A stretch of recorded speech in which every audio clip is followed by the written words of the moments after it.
आपली संस्कृती, आपले संस्कार सदा राहू दे आपल्या सोबत. भारताच्या महान ग्रंथांचे आणि काव्यांचे संपूर्ण संकलन. सबस्क्राईब करा तिलक.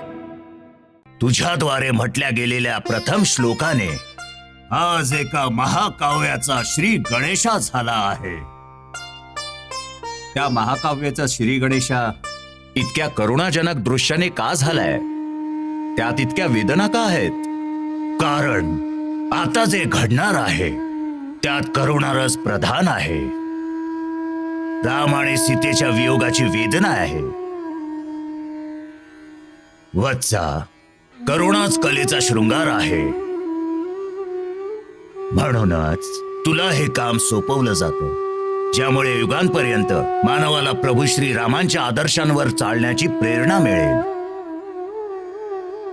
ते राम आणि सीतेप्रमाणे त्याग करणं शिकतील. ते हे शिकतील की महानता त्यागात आहे, बलिदानात आहे. हे मुनी, तुला आमचा आशीर्वाद आहे की या पृथ्वीवर जोपर्यंत नद्या आणि पर्वतांची सत्ता राहील तोपर्यंत जगात रामायणाच्या कथेचा प्रचार होत राहील.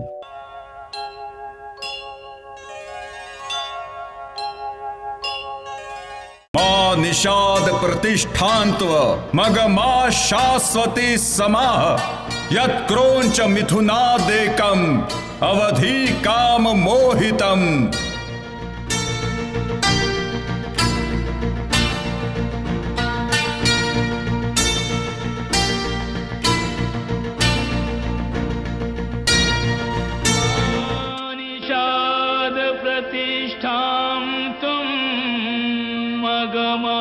शाश्वती समाः यत्क्रौञ्च मिथुनादेकम्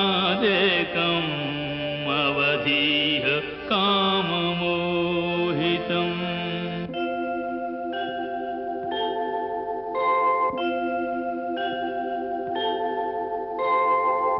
मा निषाद प्रतिष्ठान्तम् मगमः शाश्वती समाः यत्क्रौञ्च मिथुनादेकम् अवधीः काममोहितम्. अवधीः काममोहितम्. अवधीः काममोहितम्.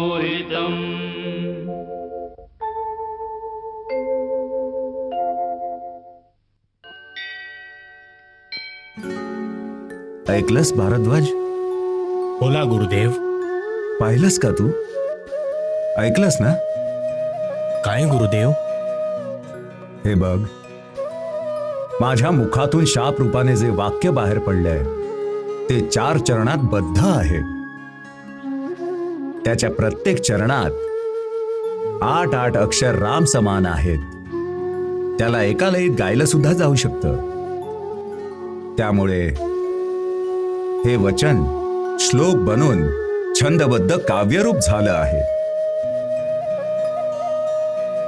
याचा अर्थ आहे की हे सृष्टीचं पहिलं काव्य असेल. अवश्य.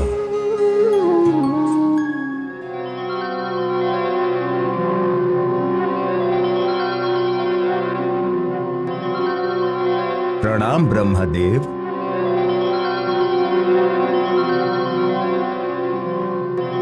कल्याण नमस्सू.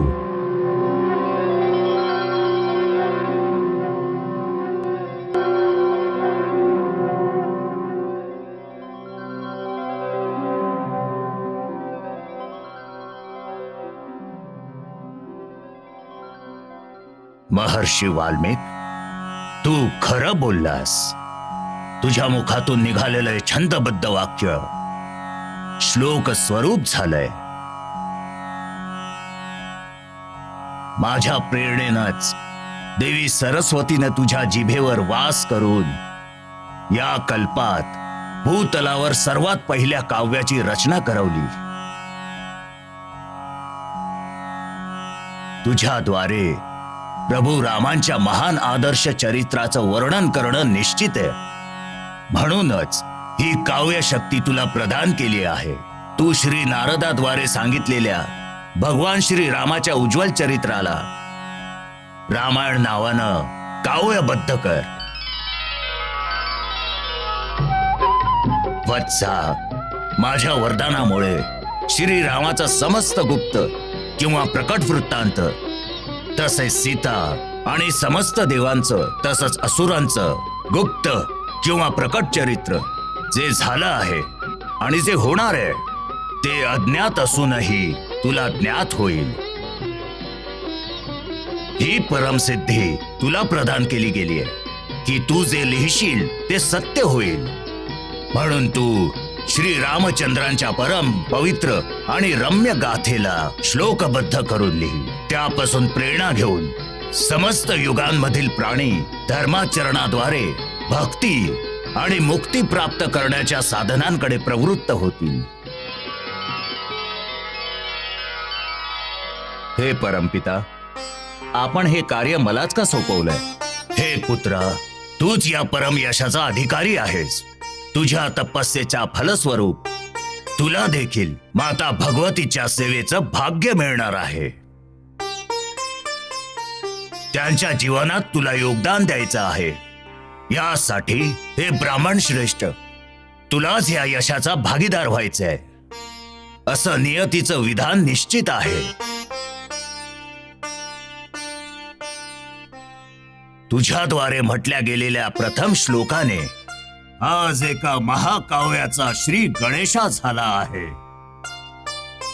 त्या महाकाव्याचा श्री गणेशा इतक्या करुणाजनक दृश्याने का झालाय? त्यात इतक्या वेदना का आहेत? कारण आता जे घडणार आहे त्यात करुणारस प्रधान आहे. राम आणि सीतेच्या वियोगाची वेदना आहे. वत्सा, करुणाच कलेचा शृंगार आहे. म्हणूनच तुला हे काम सोपवलं जातं, ज्यामुळे युगांपर्यंत मानवाला प्रभू श्री रामांच्या आदर्शांवर चालण्याची प्रेरणा मिळेल. ते राम आणि सीतेप्रमाणे त्याग करणं शिकतील. ते हे शिकतील की महानता त्यागात आहे, बलिदानात आहे.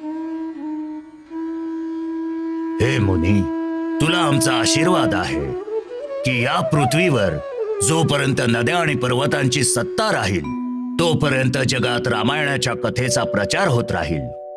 आणि जोपर्यंत तू लिहिलेल्या रामायणाचा लोकांमध्ये प्रचार असेल तोपर्यंत तू माझ्या लोकांमध्ये निवास करशील. यावत् स्थास्यन्ति गिरयः सरितश्च महीतले तावत् रामायण कथा लोकेषु प्रचरिष्यति. यावद् रामस्य च कथा त्वत्कृता प्रचरिष्यति तावदूर्ध्वमदश्च त्वम् मल्लोकेषु निवत्स्यसि.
वीणापाणि नमस्तुभ्यम्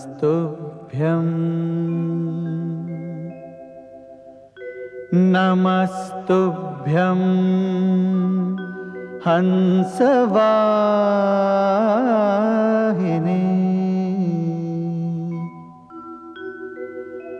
नमस्तुभ्यं वाग्दायिनी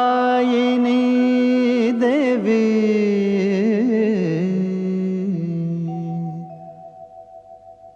सरस्वती नमो नमः सरस्वती नमो नमः।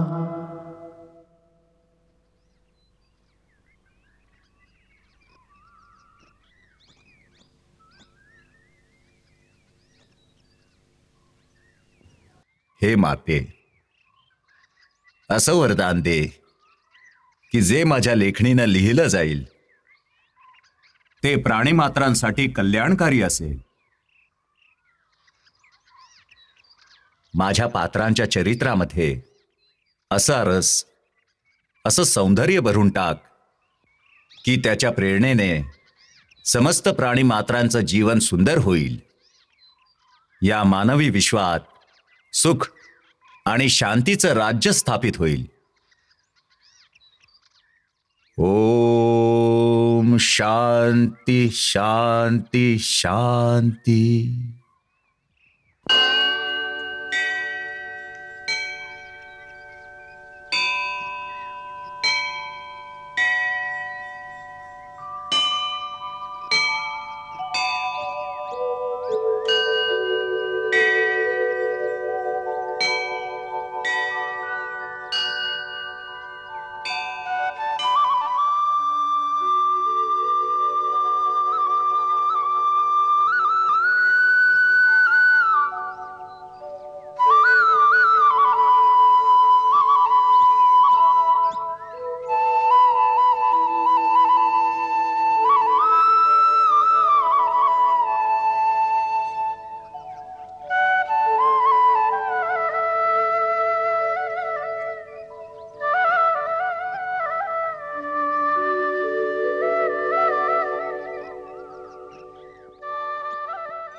मुली,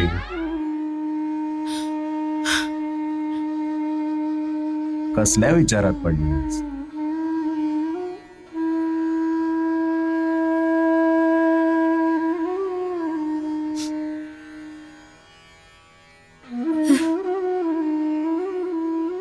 काही नाही गुरुदेव. बसल्या बसल्या मन असंच अयोध्येत जाऊन पोहोचलं. जर मनाने सारखं सारखं अयोध्येतच जायचं होतं तर अयोध्या सोडलीच का? मनच आहे वारंवार त्यांच्या चरणांपाशी जाते. मुली, मनाचा तर स्वभावच असा असतो की ते इथून तिथं भटकत राहतं. मनुष्य जर आपल्या मनाच्या अधीन झाला तर त्याचं मन त्याला इथून तिथे भटकवतच राहतं. परंतु ज्याने आपलं लक्ष निर्धारित केलं असेल त्याच्याकडे मनाच्या मागे वेड होऊन इथून तिथे आणि तिथून इथे भटकण्यासाठी वेळच कुठे असतो. त्याला तर केवळ त्याच मार्गावर पुढे जायचं असतं जो त्याला त्याच्या लक्ष्यापर्यंत पोहोचवतो. मुली, तू एक लक्ष घेऊन चालली आहेस. तू पूर्वजांसमोर जी शपथ घेतली होतीस ती आठव.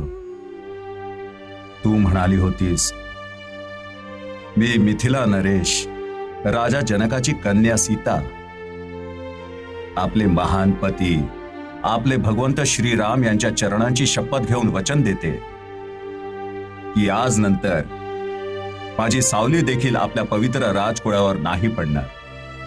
मी आपल्या नावाचाही त्याग करत आहे, म्हणजे हे कलंकित नाव कुणाच्या जिभेवर येऊ नये.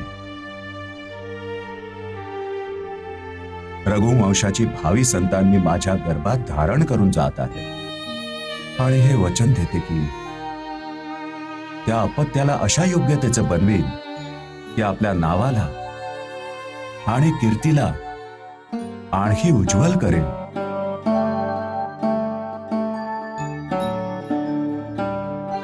आणि वीरतेच्या क्षेत्रात आपल्या पूर्वजांच्याही पुढे जाईल.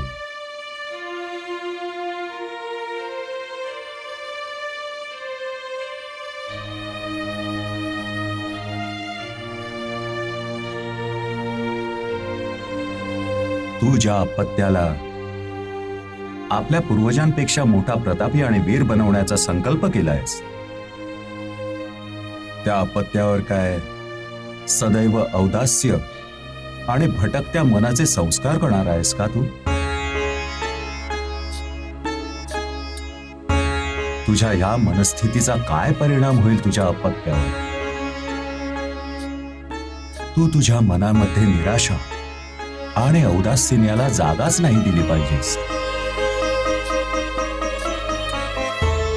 तू एका कर्मवीर आईप्रमाणे आपल्या अपत्याचं भविष्य, आपल्या कुळाचं भविष्य आणि आपल्या देशाच्या भविष्याच्या बाबतीत आशावादी विचारांचं एक ज्योतिर्मय वातावरण चारही दिशांना पसरवलं पाहिजेस, जे सर्व जीवन उज्ज्वल करेल.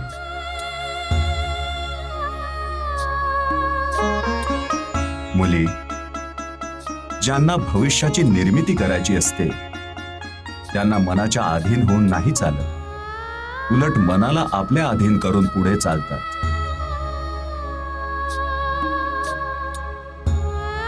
म्हणूनच मुली, मनाच्या अश्वाला लगाम घालून त्याला आपल्या लक्ष्याच्या मार्गावर चालव.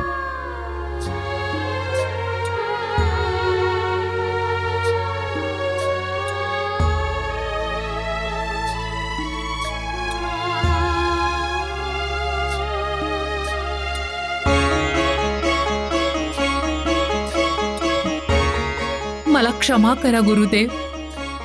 आपला उपदेश खरा आहे, परंतु राघवांचा वियोग अगदी असहनीय आहे. मला माझ्यापेक्षा अधिक चिंता त्यांची असते. माझ्या समोर तर एक लक्ष्य आहे, परंतु त्यांच्या समोर तर साऱ्या राजमहाला केवळ अंधकार अंधकारच आहे. मुली, जीवन राजमहालाच्या अंतःपुरातच समाप्त होत नसतं. जीवन खूप विशाल आहे. एका राजासाठी कार्यक्षेत्र दूरपर्यंत पसरलेलं असतं. राघव कर्तव्यात होऊन सावरून जातील, परंतु जर तू नाही सावरलीस तर तेही नाही सावरणार.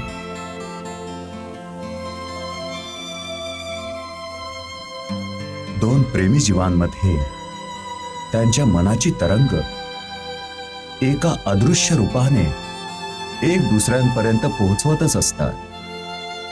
जर तू अशा प्रकारे विरह आणि दुःखाचे तरंग पाठवत राहशील तर ते त्याच लाटांमध्ये बुडून राहतील.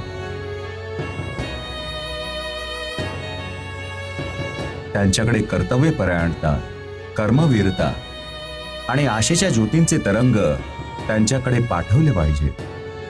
तेव्हाच तू त्यांची खरी मदत करशील. मुली, या विरह आणि निष्क्रियतेच्या अंधकारातून बाहेर पड आणि एका ज्योतिर्मय उज्ज्वल भविष्याच्या निर्माणात मग्न हो.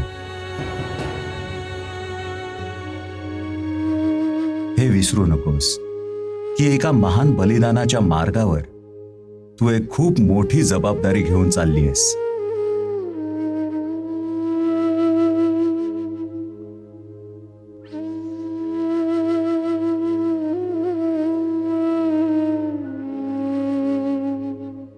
मला असं वाटतंय गुरुदेव, जसं की तुम्ही नदीच्या उसळलेल्या लाटांमधून बाहेर काढून मला स्थिर जमिनीवर उभं केलंय.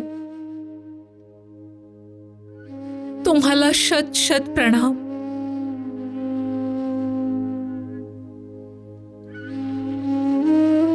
तुम्ही मला आशीर्वाद द्या की मी तुम्ही सांगितलेल्या मार्गावर दृढतेने वाटचाल करू शकेन.